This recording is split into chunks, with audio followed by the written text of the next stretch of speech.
इस मूवी की कहानी एक सच्ची घटना पर आधारित है, जिसमें हमें ये दिखाया गया है कि एक लड़के को हाइकिंग करने का बहुत शौक होता है और जब वो हाइकिंग करके अपने घर पर वापस जा रहा होता है तब अचानक से एक बड़े पहाड़ की दरार के बीच में फंस जाते हैं और यहाँ पर उसे बचाने के लिए दूर दूर तक कोई भी नहीं होता। अब ये लड़का यहाँ पर किस तरह से सरवाइव करता है, आइए इस कहानी में हम देखते हैं। इस मूवी की कहानी बहुत ही ज़्यादा ज़बरदस्त और दर्द भरी है, आपको जरूर पसंद आएगी, इसलिए पूरी वीडियो जरूर देखें।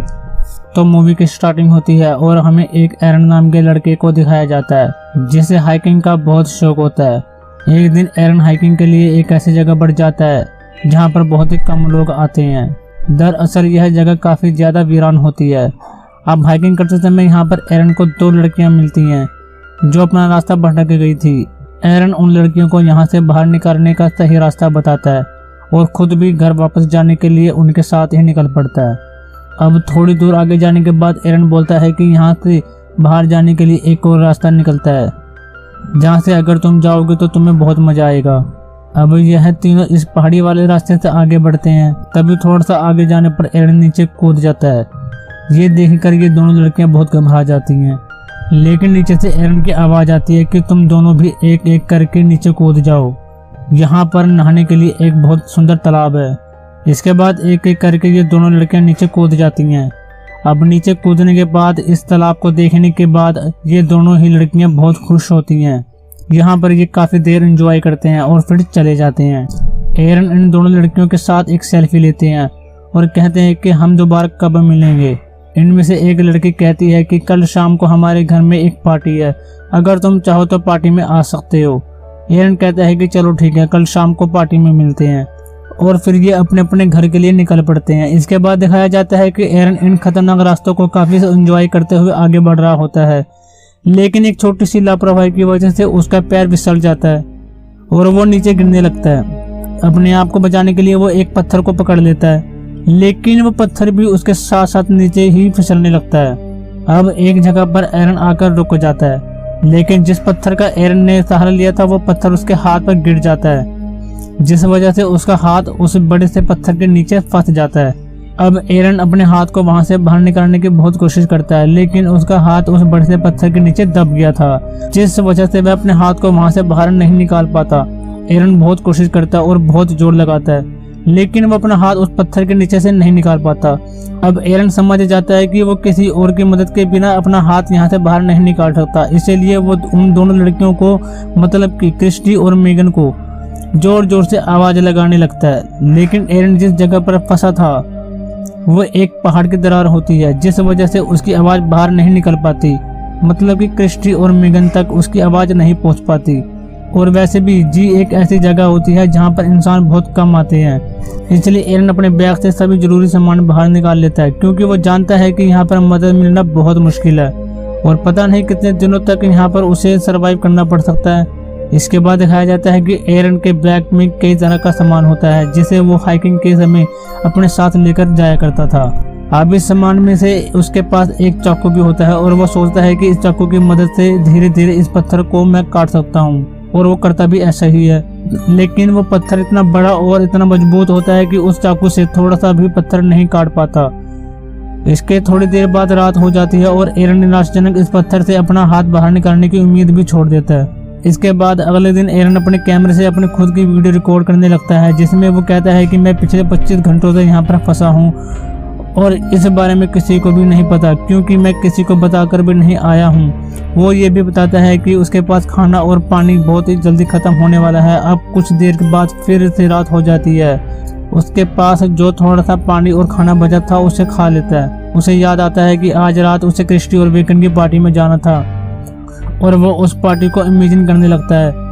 यहाँ पर उसे ये पल भी याद आता है जब वो अपने घर से हाइकिंग के लिए निकल रहा था, तब उसकी मॉम की कॉल आई थी, लेकिन वो अपनी मॉम की कॉल को उठा नहीं पाया था। इस बात का उसे बहुत ज़्यादा पछतावा होता है, क्योंकि अगर वो मॉम की कॉल उठा लेता तो उसकी मॉम को पता होता कि वो हाइकिंग के लिए गया है, लेकिन अब किसी को भी नहीं पता कि एरन कहाँ पर है। इसी तरह अब यहाँ पर एरन को फंसे हुए पूरे 3 दिन हो चुके हैं। एरन को कुछ भी समझ में नहीं आ रहा होता है कि वो क्या करे। इसके बाद दिखाया जाता है कि एरन के बैग में से एक रस्सी होती है और उस रस्सी को देखकर उसके दिमाग में एक प्लान आता है। वो उस रस्सी को उस पत्थर के चारों ओर बांध देता है और दूसरी तरफ से रस्सी खींचकर उस पत्थर को उठाने की कोशिश करता है, लेकिन उसका ये प्लान भी पूरी तरह से फेल हो जाता है क्योंकि वो पत्थर उससे हिलता तक नहीं।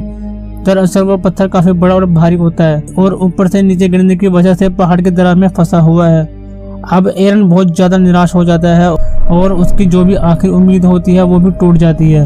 अब इतनी मेहनत करने के बाद उसे बहुत ज्यादा प्यास लगने लगती है, लेकिन पानी पीने के लिए जब वो बोतल उठाता है तो उसकी बोतल में पानी खत्म हो जाता है। अब एरन को यहाँ पर सरवाइव करने के लिए पानी की बहुत ज्यादा जरूरत है, इसलिए वो उस पानी की बोतल में बाथरूम करता है और वो उस बाथरूम को खुद ही पी जाता है। अब कोई रास्ता ना होने की वजह से एरन ये फैसला करता है कि जो हाथ उसका पत्थर में फंसा हुआ है वो उस हाथ को चाकू से काट देगा। अब एरन उस चाकू से अपने हाथ को काटना शुरू करता है, लेकिन शुरू में एरन ने उस चाकू से उस पत्थर को काटने की बहुत कोशिश की थी। इस वजह से इस चाकू की धार बिल्कुल ही खत्म हो गई थी, जिस वजह से ये उस चाकू के हाथ को नहीं काट पाता। इसके बाद दिखाया जाता है कि एरन अपने कैमरे की रिकॉर्डिंग ऑन करता है और कहता है कि चाइना के सस्ते प्रोडक्ट बिल्कुल भी ना खरीदें, ये किसी काम के नहीं होते। और तभी यहाँ पर एकदम से बारिश होना शुरू हो जाती है। एरन अपनी पानी की बोतल भरने लगता है, लेकिन बारिश इतनी ज़्यादा तेज़ होती है कि इस पहाड़ के दरार में जहाँ पर एरन फंसा हुआ है यहाँ पर पानी भरना शुरू हो जाता है और पानी इतना ऊपर तक आ जाता है कि एरन बस पानी में डूबने ही वाला होता है। लेकिन तभी उसे याद आता है कि पानी में ग्रेविटी कम होती है, जिस वजह से हम भारी से भारी चीज़ को बहुत ही आसानी से उठा सकते हैं। और एरन करता भी ऐसा ही है। एरन अपनी पूरी ताकत से इस पत्थर को उठाने की कोशिश करता है और इस बार वो पत्थर को उठा भी लेता है, जिस वजह से उसका वहाँ पर फंसा हुआ हाथ बाहर निकल जाता है। इसके बाद वो जल्दी से यहाँ से बाहर निकलता है और भागकर अपनी कार में जाकर बैठ जाता है और कार को स्टार्ट कर इस जगह से बाहर चला जाता है। लेकिन इसके अगले ही दिन हमें दिखाया जाता है कि ऐसा कुछ भी नहीं हुआ। दरअसल ये एरन की एक कल्पना थी। वो अपने आप से बातें करने लगता है और अब उसे अजीब से भ्रम आने लगते हैं। यहाँ पर अब हमें पता चलता है कि एरन अब मेंटली तौर से डिस्टर्ब होना शुरू हो चुका है, लेकिन वो अपने आप को किसी तरह से संभालता है और एक बार फिर से अपने हाथ को काटने का फैसला करता है। और इस बार वो चाकू के पिछले हिस्से से, जो कि काफ़ी ज़्यादा नुकीला था, उस जगह से अपने आप को काटना शुरू करता है। अब अपने हाथ को काटते हुए जब वो हाथ की हड्डी तक पहुंचता है और हड्डी को काटना शुरू करता था, तब उसे बहुत ज़्यादा दर्द होने लगता है। उससे दर्द बर्दाश्त नहीं हो रहा होता है और इसलिए वो रुक जाता है। अब इस तरह से एरन को यहाँ पर पूरे 6 दिन हो चुके हैं। उसके शरीर में अब बिल्कुल भी ताकत नहीं है, वो बहुत ज़्यादा कमज़ोर हो चुका है। उसने मान लिया है कि अब वो यहाँ से बचकर नहीं निकल सकता, मतलब कि उसने सारी उम्मीदें छोड़ दी है। इसके बाद दिखाया जाता है कि एरन महापत्थर पर रेस्ट इन पीस लिख देता है और साथ में अपनी डेट ऑफ बर्थ और नाम भी लिख देता है। इसके बाद वो अपने फ्यूचर को इमेजिन करने लगता है। वो सोचता है कि अगर मैं जिंदा होता तो मेरी शादी होती, मेरा एक बेटा भी होता, और इस इमेजिनेशन में वो अपने बेटे के साथ खेल भी रहा होता है। और इस इमेजिनेशन बच्चे की वजह से एरन में एक नई ताकत आ जाती है और वो सोचने लगता है कि मैं इस तरह से हार नहीं मान सकता। और इस बार पूरी ताकत से एरन अपने हाथ को काटने लगता है। उसे बहुत ज़्यादा दर्द हो रहा होता है और फिर से हाथ को काटना शुरू कर देता है, फिर रुकता है, फिर से काटना शुरू करता है। इस तरह वो कई बार रुक कर अपने हाथ को काटता है, लेकिन फाइनली बहुत मुश्किलों के बाद एरन अपने हाथ को इस तरह से काट देता है। अब वो अपने कटे हुए हाथ को दूर से देखता है, जो कि उस पत्थर के नीचे फंसा हुआ होता है। अब एरन उस जगह की फोटो खींचकर वहां से निकल जाता है। एरन बहुत ज़्यादा कमज़ोर हो चुका है, लेकिन वो किसी तरह से हिम्मत करके उस पहाड़ की ज़रात से बाहर निकल जाता है। उसे बहुत ज़्यादा प्यास भी लग रही होती है और थोड़ा आगे जाने पर उसे एक जगह पर पानी दिखता है, लेकिन वो पानी बिल्कुल भी पीने लायक नहीं था। पर एरन की बॉडी में पानी बिल्कुल ना के ही बराबर था। उसके शरीर को पानी की बहुत ज़्यादा ज़रूरत थी और उसे बहुत ज़्यादा प्यास भी लग रही होती है कि वो उस गंदे पानी को पेट भर के पी लेते हैं और आगे बढ़ जाता है। उसके बाद उसके हाथ में बहुत ज़्यादा दर्द हो रहा होता है, लेकिन वो उस दर्द के साथ हिम्मत करके वो आगे बढ़ता है।